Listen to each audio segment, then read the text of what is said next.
श्री गुरु भक्ति योग। गुरु के प्रति भक्ति भाव होना आध्यात्मिक निर्माण कार्य की नींव है।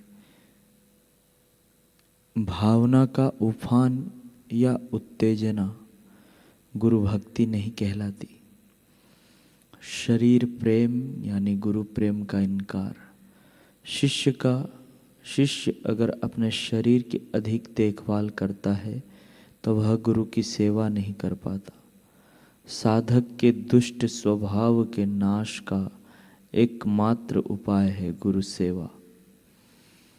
गुरु बिल्कुल हिचकिचाहट से रहित, निःशेष एवं संपूर्ण आत्मसमर्पण के सिवाय और कुछ नहीं चाहते। जैसे प्रायः आजकल के शिष्य कहते हैं, वैसे आत्मसमर्पण केवल शब्दों की बात ही नहीं होनी चाहिए।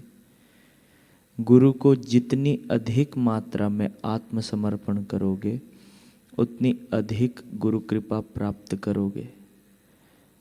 कितनी मात्रा में गुरु कृपा उतरेगी, इसका आधार कितनी मात्रा में आत्मसमर्पण हुआ है इस पर निर्भर करता है। शिष्य का कर्तव्य गुरु के प्रति प्रेम रखने का एवं गुरु की सेवा करने का है। गुरु की कृपा गुरु भक्ति योग का आखिरी लक्ष्य है। गुरु भक्ति योग का अभ्यास जीवन के परम लक्ष्य आत्म साक्षात्कार का स्पष्ट एवं सचोट मार्ग प्रस्तुत करता है। जहाँ गुरु कृपा है वहाँ योग्य व्यवहार है, और जहाँ योग्य व्यवहार है वहाँ रिद्धि सिद्धि और अमरता है। स्वामी विरजानंद जी की पुण्य कीर्ति सुनकर उनके दर्शन करने की ओर, उनसे आर्ष ग्रंथों का अभ्यास, वैदिक अमृत का पान करने की तीव्र जिज्ञासा स्वामी दयानंद के अंदर जाग उठी। वे मथुरा में स्थित दंडी स्वामी विरजानंद जी की कुटिया पर पहुँचे। दंडी जी का सामान्य नियम था कि पढ़ाने के अतिरिक्त समय में वे अपना द्वार बंद रखते थे।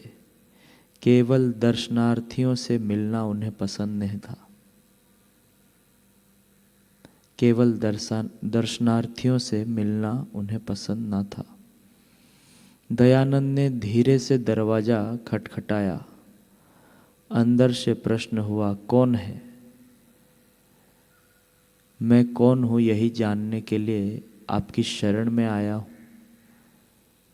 दयानंद ने विनयपूर्वक कहा, क्या कुछ पढ़े भी हो? दयानंद ने जो कुछ पढ़ा था वह सब कह सुनाया। फिर भी दरवाज़ा ना खुला। भीतर से आवाज़ आई, आज तक जो कुछ तुमने पढ़ा है वह सब भुला दो। जब तक मनुष्य प्रणीत ग्रंथों का प्रभाव तुम्हारे हृदय पटल पर रहेगा तब तक तुम्हारे चित्त में आर्ष ग्रंथों का प्रभाव प्रवेश ना कर सकेगा। यदि तुम्हारे पास ऐसे ग्रंथ हों तो उन्हें भी यमुना में डाल आओ। पढ़ी हुई विद्या को फेंकना कितना दुष्कर है, किंतु दयानंद विलक्षण पुरुष थे। अपनी सभी पुस्तकें उन्होंने यमुना में डाल दी और पुराने पढ़े को विस्मृत कर हृदय पटल को स्वच्छ कर दिया। गुरुदेव की कुटिया का दरवाज़ा खुल गया। उन्हीं के कृपा प्रसाद से स्वामी दयानंद ने हिंदू जाति को आडंबर और ब्रह्मजाल से निकाला तथा वेदों के ज्ञान को नए सिरे से प्रकाशित किया। धन्य है गुरुचरणों में अपनी मान्यताएं अर्पण कर देने वाले ऐसे शिष्य।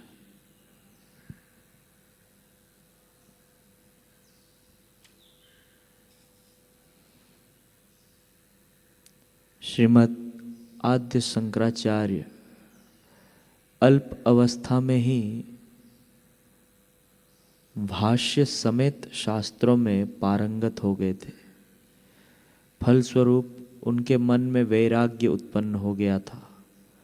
उनके हृदय में प्राणी मात्र के कल्याण की भावनाएं तब से ही थी जब उन्होंने होश संभाला। माँ की आज्ञा लेकर बाल्यावस्था में ही उन्होंने संन्यास ले लिया और आत्मज्ञान लाभ के लिए सद्गुरु की खोज में पैदल निकल पड़े। केवल प्रदेश से चलते चलते 2 मास के बाद नर्मदा के किनारे ओमकारनाथ पहुँचे। वहाँ पता चला कि एक गुफा में कोई महायोगी सैकड़ों वर्षों से समाधिस्थ हुए बैठे हैं। इस परिपक्व जिज्ञासु का हृदय आनंद से पुलकित हो उठा। गुरु के लिए इस बालक की तीव्र जिज्ञासा जानकर वहाँ के बुद्ध सन्यासियों ने कहा, हे बालक, तुम धन्य हो, धन्य है तुम्हारी तितिक्षा और गुरु भक्ति। यहाँ पर महायोगी श्रीमान गोविंद पादाचार्य समाधिस्थ बैठे हैं। कब से बैठे हैं ये कोई नहीं जानता। उनसे उपदेश पाने की प्रतीक्षा में बैठे हम भी अब वृद्ध हो चले हैं। बालक शंकर ने वृद्ध सन्यासी के संकेत के अनुसार दीपक लेकर उस अंधकार में गुफा में प्रवेश किया। वहाँ एक अति दीर्घकाय लंबी जटा वाले योगी पद्मासन में ध्यानस्थ बैठे थे। उनकी त्वचा सूख चुकी थी, देह कंकाल मात्र अवशिष्ट रही थी, फिर भी ज्योतिर्मय थी। जिनके पावन चरण कमलों में आश्रय पाने के लिए इस कोमल वे में ही इतनी लंबी पैदल यात्रा की, उन गुरुदेव के दर्शन पाकर बालक शंकर का मन अनिर्वचनीय दिव्यानंद से भर उठा। वे भी ध्यान में लीन हो गए। अबाध अश्रुजल से उनका वक्षस्थल भीग गया। वे भावावेश में आकर गुरुदेव की स्तुति करने लगे। हे प्रभु, आपकी महिमा अपार है। ब्रह्म ज्ञान प्राप्ति की कामना से मैं आपके श्री चरणों में आश्रय की भिक्षा मांगता हूँ। समाधि भूमि से व्युथित होकर इस दीन शिष्य को स्वीकार करें। इस प्रकार बालक शंकर की स्तुति से गुफा मुखरित हो उठी। महायोगी के निश्चल निस्पंद देह में प्राणों का स्पंदन होने लगा। क्षण भर में उन्होंने एक दीर्घ निश्वास छोड़कर आंखें खोली।